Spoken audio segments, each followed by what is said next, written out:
நம்ம கதிர் பின்னாடியே போய் எல்லா விஷயத்தையும் தெரிஞ்சுக்கிட்டு, மாயாக்கு ஃபோன் அடிச்சு சொல்றாங்க. வேற லெவல்ல மாஸா இருந்துச்சு. மிஸ் பண்ணாம ஃபுல்லோடையும் கேளுங்க. கார்த்தி, இனிமேட்டு உன்னால வெளியவே வர முடியாதுன்னு கதிர் சந்தோஷத்துல பேசும்போது, கார்த்தி எல்லா உண்மையும் உளர்றாங்க. சரிடா, நான் உள்ள போலாம். திருப்பியும் நான் வரப்போறேன். ஆனா, உங்க வீட்ல என்ன ஆகப்போகுது தெரியுமா? அப்படின்னு சொல்லி, நடக்க போறது ரெகுராமுக்குங்கிற விஷயத்த மட்டும் சொல்லாம, அப்படியே சொல்லிடுறாங்க. இத கேட்ட உடனே அப்படியே ஆச்சரியப்படுறாங்க அந்த இடத்துல. நிச்சயம் இவன் எதார்த்தமா சொன்ன மாரி தெரியல. வேற ஏதோ ஒரு காரணம் இருக்கு. அப்பன்னா இவன் உள்ள இருக்கிறதுனால, நம்ம குடும்பத்த ஏதாவது ஒண்ணு செய்யறதுக்கு கூட வாய்ப்பு இருக்கு. புவனேஸ்வரியும், பசுபதியும் நம்ம பின்னாடியே தொடர்ந்து ஃபாலோ பண்ணிட்டே இருப்போங்கிற மாரி கதிர் யார்கிட்டயும் எதையும் சொல்லாம ஃபாலோ பண்ணிட்டே இருக்காங்க அந்த இடத்துல. என்னது புவனேஸ்வரி எப்போதும் அவ வீட்டுக்கு தானே போவா. இது என்ன அவ வீட்டு பக்கமே இல்லையே அப்படின்னு சொல்லிட்டு வேற ஒரு வீட்டு பக்கம் வந்துகிட்டு இருக்காங்க தெரு பக்கம். அப்படியே பின்னாடி பைக்க அணைச்சுட்டு அப்படியே ஓரமா நிக்கிறாங்க காம்பவுண்டுக்கு பின்னாடி. இந்த வீட்டுக்குள்ள புவனேஸ்வரி போறானா? எதுக்காக இந்த வீட்டுக்குள்ள போறா? ஒண்ணும் புரியலையே அப்படின்னு சொல்லி பாட்டம்மா பேரெதிர்ச்சியா யோசிச்சுட்டு இருக்காங்க அந்த இடத்துல.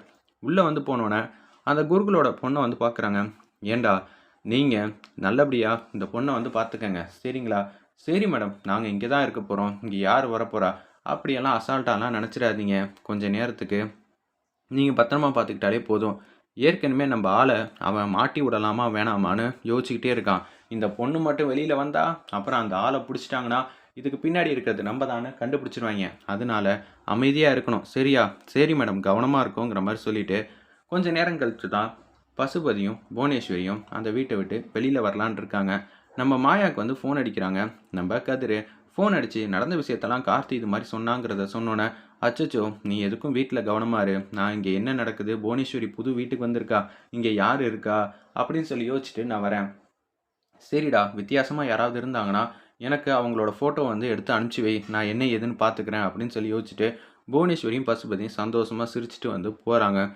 பையன் உள்ள இருக்கான். இவங்க சந்தோஷமா சிரிக்கிறாங்கன்னா, இந்த வீட்ல அப்படி யார் இருக்கா? கார்த்தி சொன்ன மாரி, யார் இந்த வீட்ல இருப்பா? ஒண்ணும் புரியலையே அப்படின்னு சொல்லி யாருக்கும் தெரியாம, அந்த இடத்துல காம்பவுண்ட் சுவர ஏறி குதிச்சு, உள்ள போறாங்க. வாசல்ல ஏகப்பட்ட செருப்புலாம் இருக்கு. நிச்சயம் 5, 6 பேருக்கு மேல இருப்பாங்க. என்ன பண்ணலான்னு சொல்லி சுத்தி சுத்தி பார்க்குறாங்க.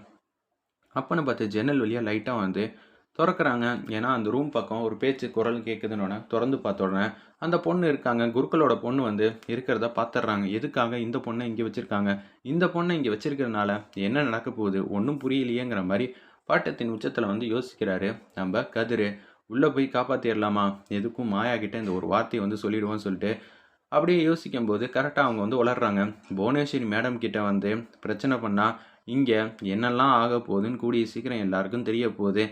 அண்ணே, நம்பலாம் இங்க இருக்கோண்ணே. அங்க என்னண்ணே நடக்கப் போகுது? ஒண்ணும் புரியலையே அப்படின்னு சொல்லும்போது, ரகுராம் வீட்ல இப்ப விசேஷம் வச்சிருக்காங்கன்னு சொல்லி அவங்கலாம் பேசுறாங்க. அங்க தான்டா ஏதோ ஒரு விஷயம் நடக்கப் போகுது. அதுக்கேத்த மாரி தான் திட்டம் போட்டு வச்சிருக்காங்கங்கிற விஷயத்த சொன்னோனே, நம்ப மாயா கிட்ட இந்த விஷயத்த சொல்லணும்னு சொல்லிட்டு வேக வேகமா ஃபோன் அடிச்சு பேசுறாங்க.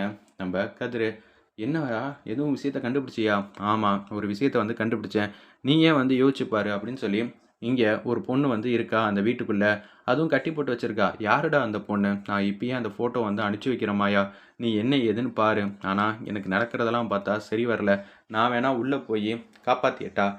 வேணாம்டா. நீ இப்போ உள்ள போய் காப்பாத்துனேன்னு வச்சுக்கயேன், அந்த பொண்ணு யாரு என்ன ஏதுன்னு தெரிஞ்சுக்கட்டும். தெரிஞ்சதுக்கு அப்புறமேட்டுக்கு நம்ப ஒரு விஷயத்துக்கு வருவோம். நம்பளா முன்கூட்டியே அந்த பொண்ண காப்பாத்திட்டோம்னு வச்சுக்கயேன், அதுக்கப்புறமேட்டுக்கு இந்த விஷயம் புவனேஸ்வரிக்கு தெரிஞ்சிரும். தெரிஞ்சா அது நல்லதுக்கு இல்ல. அவ என்ன மாரி திட்டம் போட்டிருக்கான்னு தெரியல. கார்த்தி வேற இது மாரி சொல்லியிருக்கான்னு நெனைக்கிறேன். நான் பார்த்துக்கிறேன்னு சொல்லிட்டு ஃபோன வச்சுர்றாங்க. சத்தமே போடாம நம்ப கதிர் மாட்டுக்கும் அங்கேயே நின்னு வேவு பார்த்துக்கிட்டு இருக்காங்க அந்த வீட்டையே. நம்ப மாயாவுக்கும் ஒண்ணும் புரியாம அப்படியே யோசிச்சுட்டே இருக்காங்க. இங்க யாராவது ஒருத்தர் சந்தேகப்படுற அளவுக்கு தான் நம்ம வீட்ல இருக்காங்க. அது மாரி தான் ஒரு நடமாட்டம் இருக்கு அப்படிங்கிற விஷயத்த தெரிஞ்சுக்கிறாங்க. யாரு இங்க புது ஆளுங்க. எப்படி இருந்தாலும் பத்மா, பார்வதிலாம் அந்த அளவுக்கு போமாட்டாங்க. அவங்க அவங்க விஷயத்துல தான் குறிக்கோளா இருப்பாங்க அப்படின்னு சொல்லி யோசிச்சுட்டு இருக்காங்க அந்த இடத்துல. நம்ம மாயா வேற யார்றா புதுசா வந்திருக்கா? அப்படின்னு சுத்தி சுத்தி பார்த்தா எல்லாருமே நமக்கு தெரிஞ்ச சொந்தக்காரங்களா தான் இருக்காங்க. அவங்களுக்கும் எதுவும் இருக்காது. இப்ப அந்த குழந்தைக்கும், இங்க இருக்கிற யாருக்கோ ஒருத்தருக்கும் சம்மந்தம் இருக்கும். அந்த சம்மந்தம் யாருன்னு கண்டுபிடிக்கணும்.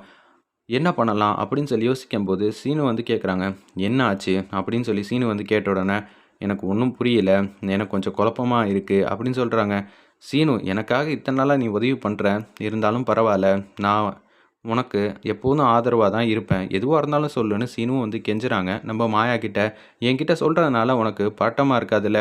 தெரியல சீனு. நான் எத பத்தி யோசிக்கிறேன்னே எனக்கு தெரியாதப்ப, நான் உனக்கு என்ன சொல்லப் போறேன்? ஆனா, புவனேஸ்வரியோட ஆள் இங்க ஒருத்தன் மட்டும் இருக்கான். அவனால நம்ம குடும்பத்துக்கு பிரச்சனைன்னு மட்டும் எனக்கு தெரியுது.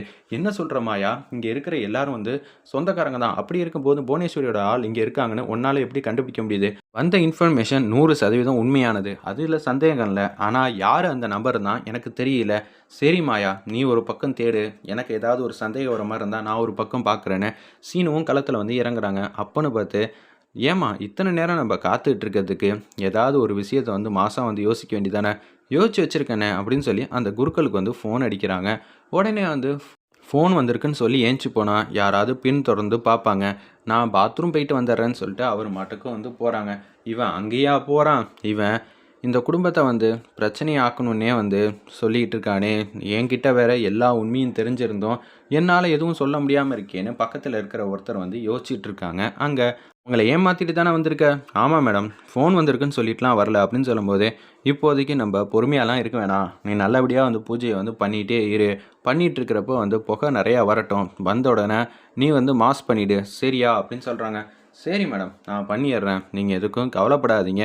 இந்த வாட்டி நம்ம நெனச்சது கண்டிப்பா வந்து நிறைவேறுங்கிற மாரி சொல்லிட்டு, ஃபோன வந்து வச்சிடுறாங்க. அந்த இடத்துல அப்பன்னு பார்த்து, அந்த ஃபோட்டோ உள்ள பொண்ணு யாருக்கு வந்து சொந்தம்னு என்னால கண்டுபிடிக்க முடியலையே அப்படின்னு சொல்லி யோசிக்கும்போது, உங்க பொண்ணெல்லாம் வந்து எப்படி இருக்காங்க? ஏது இருக்காங்கன்னு சொல்லி எல்லாரும் வந்து விசாரிக்கிறாங்க.